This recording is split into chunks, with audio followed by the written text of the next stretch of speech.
আমরা ইদানিংকালে লক্ষ্য করছি আমাদের দেশে এবং পৃথিবীর বিভিন্ন দেশে বেশ ঘন ঘন ভূমিকম্প হচ্ছে না? অনেক ঘন ঘন ভূমিকম্প হচ্ছে। দিন যত অতিবাহিত হচ্ছে ভূমিকম্পের পরিমাণ মনে হচ্ছে একটু বাড়ছে।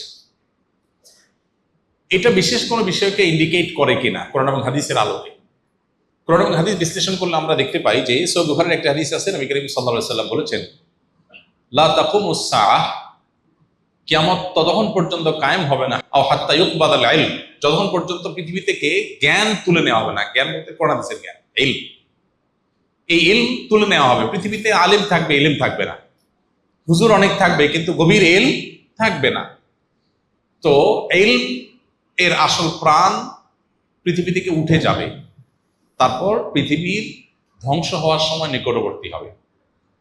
এই হাদিসের এই পরের অংশে নবী আলাইহিস সালাম বলেছেন, ওয়াতাকফিরুজ জালাজিল, এবং ভূমিকম্পের পরিমাণ বাড়বে।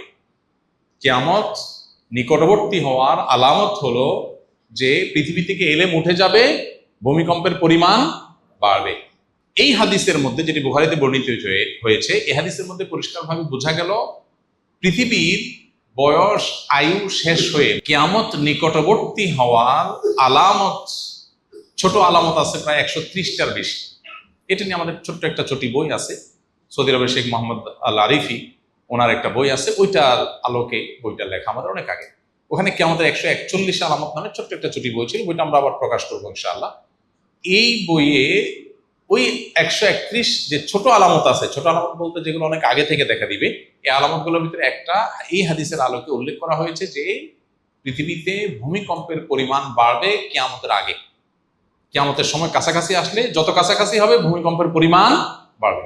বৈজ্ঞানিক বহু ব্যাখ্যা আছে, কিন্তু কোরআন এবং হাদিস যখন বলে কোনো কিছু এবং সেটা যখন বাস্তবে খাটে, এটার বৈজ্ঞানিক কোনো ব্যাখ্যা খুঁজে পাওয়া যায় না। পৃথিবীতে 500 বছর আগে এটা হয় না, এখন কেন হয়েছে? অনেক উত্তরই সায়েন্স বা বিজ্ঞান দিতে পারবে না, কিন্তু কোরআন হাদিসে বলা আছে কি আমাদের আগে এখন এটা হবে, তখন এটা হবে। এগুলোর বেশিরভাগ, এই যে নবী সাল্লাল্লাহু আলাইহি ওয়াসাল্লাম যে সময় ভবিষ্যদ্বাণী করে গেছেন 131টা কিয়ামতের আগে, এর বেশিরভাগ কিন্তু ঘটে গেছে, এর বেশিরভাগ বাস্তবায়িত পৃথিবীতে হয়ে গেছে। এটাই হলো তার আল্লাহর নবী এবং রাসূল হওয়ার অনেক বড় একটা প্রমাণ। তো যাই হোক, পৃথিবীতে এই যে আপনার ভূমিকম্পের পরিমাণ বাড়বে, এটা কি আমাদের আলামতের মধ্যে থেকে একটা। আমাদের উচিত হলো ইস্তেগফার করা, আল্লাহর দিকে ধাবিত হওয়া, নির্মাণ সংক্রান্ত যে সমস্ত নীতিমালা আছে, গাইডলাইন আছে, সেগুলোকে ফলো করা। আমাদের কর্তৃপক্ষের উচিত হলো এ ধরনের আল্লাহ না করুন অনাকাঙ্ক্ষিত কোনো পরিস্থিতি আমাদের মতো এরকম ঘন বসতির এই শহরে যদি হয়, এই অনিয়ন্ত্রিত আপনার নিয়ম বহির্ভূত ভাবে বেড়ে ওঠা ভবনগুলোর শহরে যদি হয়, আল্লাহ না করুন, তাহলে কি হবে সেটা একমাত্র আল্লাহ ভালো জানেন। এই জন্য যথাযথ ব্যবস্থা গ্রহণ করা দরকার। হয়তো কিছুটা ব্যবস্থা গ্রহণ করাও হচ্ছে, কিন্তু অবশ্যই সেটাকে আরো জোরদারভাবে, জোরালোভাবে করা দরকার, যাতে আল্লাহ না করুন কোনো বড় ভূমিকম্প হলে, কোনো বিপদ হলে আমরা যেন একে অন্যকে উদ্ধার করার রাস্তাটা অন্তত খোলা থাকে। এক্ষেত্রে নির্মাণ বিধিটা আমাদের সবারই মেনে চলার চেষ্টা করা দরকার। আপনারা যে মসজিদে বসে আছেন, আসন্না ফাউন্ডেশন মসজিদ কমপ্লেক্স, আলহামদুলিল্লাহ, এই মসজিদ নির্মাণের শুরুর দিকে যখন আলোচনা হয় যে আমরা এটাকে কিভাবে নির্মাণ করব, তখন আমাকে অনেকে বলেছিল যে ঢাকায় মসজিদগুলোর জন্য প্ল্যান পাস করতে হয় না, রাজুক থেকে প্ল্যান পাস করতে হয় না, আমরা এটার জন্য প্ল্যান পাস করার দরকার নেই, যে পরিমাণ জায়গা ছাড় দিতে হয় এগুলো মসজিদের জন্য লাগে না, কেউ দেখতেও আসে না, এটা নিয়ে কড়াকড়িও করে না, এটা সয়ে নেয়, সহনীয়। এটা আমি বললাম না, এটা আমি কেন করব? নির্মাণ বিধি মেনে চলা সবার নিরাপত্তার জন্য দরকার। তো নিরাপত্তার জন্য দরকার যেটা, শৃঙ্খলার জন্য যেটা দরকার, সেটা মেনে চলার শিক্ষা ইসলাম দিয়েছে। সেটা মসজিদ তো আগে পালন করবে। মসজিদকে কেন ভায়োলেশন করানো হবে মসজিদকে দিয়ে? এটা তো উচিত হবে না। বলে যে না, ভায়োলেশন করলে আমরা অনেক বেশি জায়গা পাবো, অনেক বড় করতে পারবো, আমরা একটু ছোট হোক। আপনার দেখেন ডানে অনেক জায়গা, বামে অনেক জায়গা ছাড়া হয়েছে, দেখবেন অনেক জায়গা ছাড়া হয়েছে, বলে এগুলো নেওয়া যায় তো ভিতরে, আমরা নেওয়ার দরকার নেই। আল্লাহর ঘর, এখান থেকে মানুষ নীতি এবং আদর্শ শিখবে। এখান থেকে যদি ভায়োলেশন শিখে, তাহলে মানুষ শিখবে কোত্থেকে? শুধু ওয়াজ থেকে শিখবে? মসজিদ নিজেই তো, মসজিদের অবস্থান থেকেও তো মানুষ শিখবে।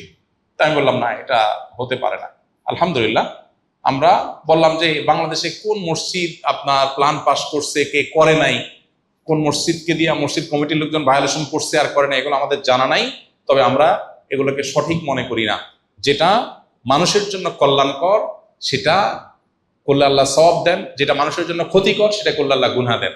অতএব একজন ইমানদার তিনি কোন অবস্থাতেই মানুষের জন্য ক্ষতিকর কিছু করতে পারেন না। তো যেটা বলছিলাম ভূমিকম্পের ব্যাপারে, যে কিয়ামতের আলামত সমূহের মধ্যে থেকে একটা, আমাদের উচিত সতর্ক হওয়া, আমাদের উচিত সচেতন হওয়া, নির্মাণ বিধি মেনে চলা, এবং সরকার এবং সংশ্লিষ্ট দুর্যোগ মন্ত্রণালয় সহ কর্তৃপক্ষের কর্তব্য হলো আল্লাহ না করুন বড় কোনো বিপদের আশঙ্কা যেটা দীর্ঘদিন থেকে করা হচ্ছে, যদি এরকম কিছু হয় অন্তত উদ্ধার কাজ যেন চলে, সেজন্য যথাযথ ব্যবস্থা গ্রহণ করা।